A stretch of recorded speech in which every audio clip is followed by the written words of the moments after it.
fain would tell. God help me tell this story, and sing a marvel that befell, to his great praise and glory. At Brussels in the Netherlands, he hath his banner lifted, to show his wonders by the hands of two youths highly gifted, with rich and heavenly graces. One of these youths was called John, and Henry was the other. Rich in the grace of God was one, and Christian true his brother. For God's dear word they shed their blood, and from the world departed, like bold and pious sons of God, faithful and lion-hearted, they won the crown of martyrs. The old arch-fiend did them immure, to terrify them seeking. They bade them God's dear word abjure, and fain would stop their speaking. From Louvain many sophists came, deep versed in human learning. God's Spirit foiled them at their game, their pride to folly turning. They could not but be losers. They spake them fair, they spake them foul, their sharp devices trying.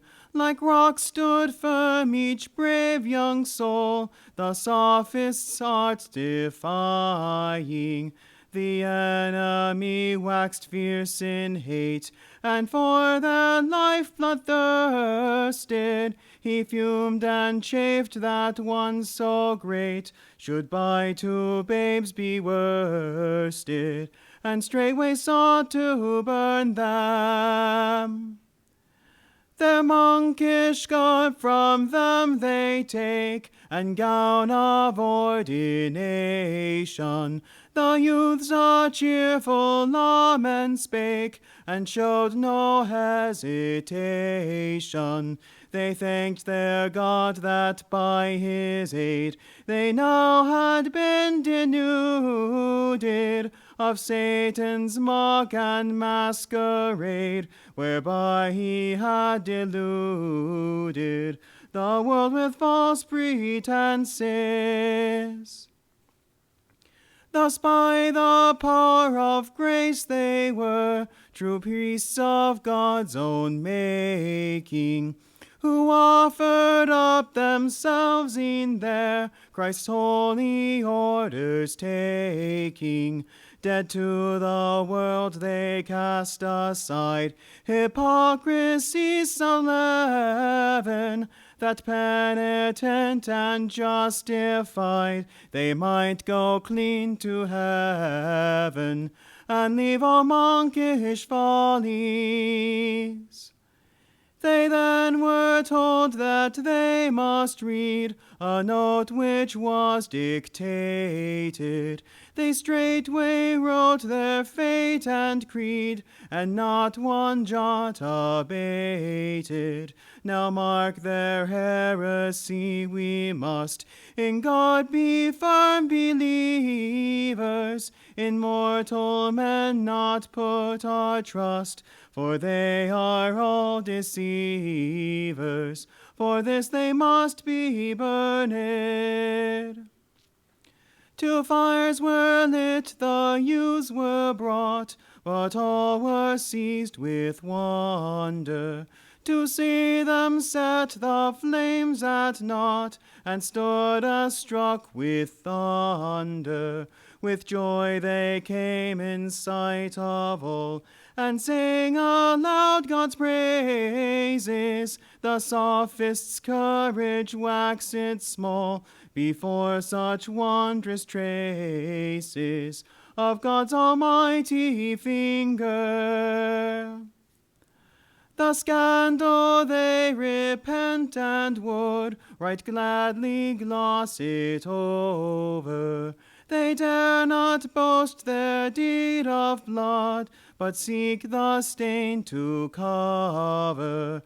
They feel the shame within their breast, and charge therewith each other. But now the spirit cannot rest, for Abel 'gainst his brother doth cry aloud for vengeance.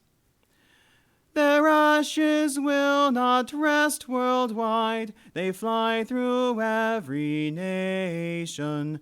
No cave nor grave, no turn nor tide can hide the abomination.